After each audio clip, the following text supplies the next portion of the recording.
Sole Gori, a ver, ¿hay preocupación Presente. o no hay preocupación con lo que está pasando con la vacunación en nuestro país? Bueno, hay preocupación. La realidad es que salió un informe hace unos días de la OMS, de la Organización Mundial de la Salud y de UNICEF, en el cual todavía igualmente faltan datos todavía a cargar de lo que es de nuestro país, de Argentina, porque cambió la forma de registrar esos datos, que con COVID se comenzó a hacer de una manera digital, nominalizada, o sea, que cada dosis dada tiene nombre y apellido, por decirlo de alguna manera, y antes no se hacía así y es difícil adaptar un sistema así para todas las vacunas en todo el país. Con lo cual, eso en primer lugar como para aclarar que todavía, de hecho, uno si se mete en el informe y puede buscar por país cómo están dándose esas vacunas, cómo fue la cobertura, dice, hay una parte en la que justamente aclara que todavía falta carga de datos. Así que eso primero para aclarar, las coberturas bajaron por la pandemia a nivel global. A nivel mundial han bajado por, obviamente, bueno, el ASPO, ¿no? Lo que fue el aislamiento que se dio en todos los países, pero bueno, también todo lo que estuvo alrededor, ¿no? También todas las fake news, todo lo que hemos escuchado, la desconfianza en las vacunas que en nuestro país nunca había sucedido. La realidad es que tenemos siempre los mejores índices de cobertura hace bastantes años y uno de los calendarios nacionales de vacunación más completos de la región y del mundo también. Entonces, los especialistas lo que dicen es que todo eso, esos coletazos de lo que es la pandemia todavía siguen golpeando, ¿no? Porque siempre se informa sobre lo anterior, ¿no? No es que es lo que está sucediendo en este momento, sino lo que pasó más que nada en lo que son los niños más chiquitos en sus primeros 2 años de vida, ¿no? Que son los datos que empezaron a salir. Pero ahí justamente yo traje para un poco llevar algunos datos y alguna tranquilidad. Sí. Si tenemos el primer mapita, en el cual este es un trabajo científico donde se habían analizado más de 160 países y la cobertura que tienen esos países de vacunación y más que nada la confianza en las vacunas. Y fíjate que Argentina, y lo vemos celeste, están los datos del 2015 y del 2018 del lado derecho, vemos que siempre se mantiene en un celeste bastante importante, que quiere decir más del 80% de las personas consultadas confiaban en las vacunas. Bajó un poquito igual desde el 2015 al 2018, o sea, es algo que hay que tener en cuenta, pero sabemos que somos de los países, si ven el mapa, de los mejores en cuanto a la confianza a las vacunas. Esto, como les decía, a nivel pandemia, la pandemia golpeó bastante. Siempre lo digo acá, pero está bueno repetirlo, obviamente, la vacunación es la segunda herramienta de salud pública que más vidas salvó en el mundo después de la potabilización del agua, ¿sí? Claro. O sea, eso no hay dudas, hay datos, es de los medicamentos, por llamarlo de alguna manera, que menos efectos adversos tiene respecto a otros que sirven para curar, ¿no? Y que no nos ponemos tanto a pensar si nos tomamos un paracetamol o nos tomamos un ibuprofeno, que puede llegar a pasar. Bueno, con la vacuna, justamente, como sea poblaciones sanas, pasan por muchísimos chequeos de seguridad que no podrían sino avanzar. En el siguiente grafiquito tenemos ahí, por ejemplo, el porcentaje de cobertura. Estos son datos de últimas semanas de diciembre 2023, que son los que están registrados en lo que es la Organización Panamericana de la Salud. Esto ya es post-pandemia. Claro, estos fines del 2023 todavía no hay de este año en esos datos, sí están en el monitor público nacional, en la página del Ministerio de Salud, y no cambian tanto, por eso me permití mostrar este que es de fines del 2023, para que vean que es más fácil de verlo ahí en los gráficos, cómo tenemos al menos 8 de cada 10 de los argentinos están vacunados con el esquema completo contra COVID-19.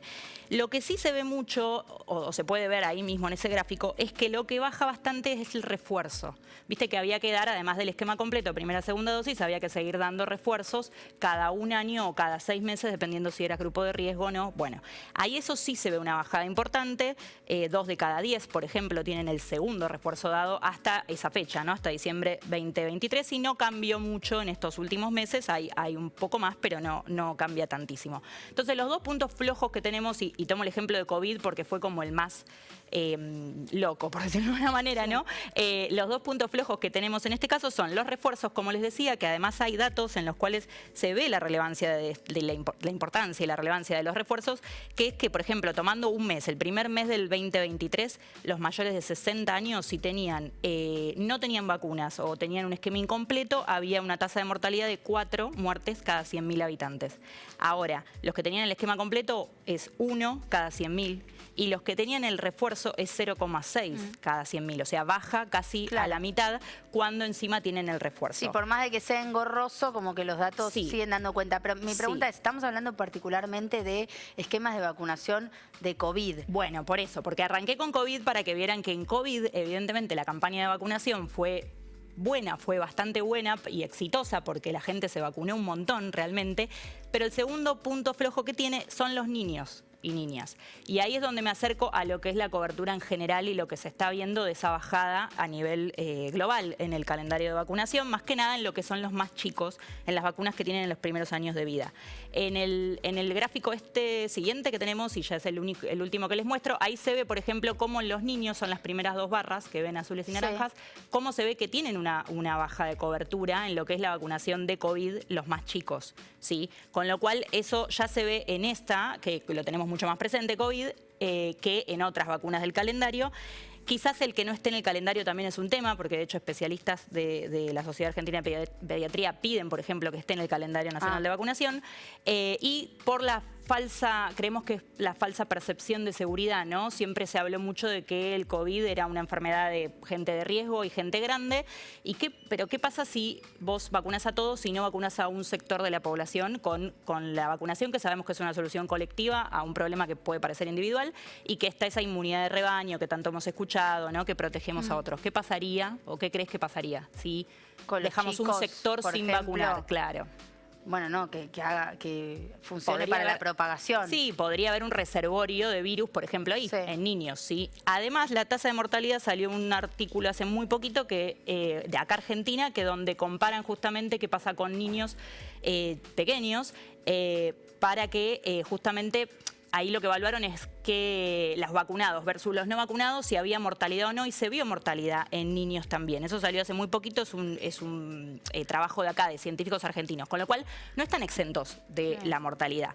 Entonces, a lo que voy con esto es que es muy importante volver a reforzar las campañas de vacunación, las estrategias, en el caso de, por ejemplo, que estén en el calendario, eso sabemos que funciona ir a buscar a la gente para vacunarse, porque justamente eso ocurrió con COVID, que aumentó muchísimo la cobertura de esa manera. Darle buena información a los padres y a los vacunadores, también capacitarlos, porque por ejemplo puede pasar que lleguen el padre para darle las vacunas determinadas que les tocan ese calendario, pero tiene otras que se atrasaron o que no se las dio, o que les puede dar varias simultáneamente el mismo día. Entonces aprovechar en ese momento que lo tenemos ahí y vacunarlo. Por último, para cerrar, para que sepan, por si quieren saber todas las vacunas del calendario que se pueden dar, a mí me gustó mucho esta que tienen en Fundación Huésped, en la página web, porque pueden ir bajando y van viendo cómo en cada una de las edades, ¿no?, del calendario, recién nacidos, por ejemplo, antes de que se vayan del hospital ya tienen que tener 2 vacunas, a los 2 meses, a los 3 meses pueden saber todas las que tienen que completar, para, bueno, estar al tanto y para justamente entender que esto es algo colectivo, que es una salida colectiva y que hay que seguir reforzando la vacunación para que estos valores vuelvan a lo que era antes de la pandemia en nuestro país y en el mundo también, ¿no? Sí, pero el último dato que no me quedó claro es si con toda esta saturación de información que tuvimos respecto de la vacunación en la pandemia, si es, y por las fake news y demás cuestiones que todavía se siguen dando a conocer de consecuencias que pudieron haber tenido o no las vacunas, si eso afectó y descendió las vacunas del calendario por fuera de las del COVID. Eso pasó. Eso pasó y eso pasó me parece que es la global. mayor preocupación. Claro, digamos. pasó a nivel global. Lo que pasa es que en realidad se está manteniendo la bajada que hay desde la pandemia. Eso es lo que quiero decirles, que oficialmente por lo menos lo que se hablan los especialistas, lo que dicen los especialistas es que esto es algo que ya se venía viendo hacía varios años y que se perjudicó aún más con la pandemia, y lo que tenemos que tratar de hacer es ahora levantar cada vez más.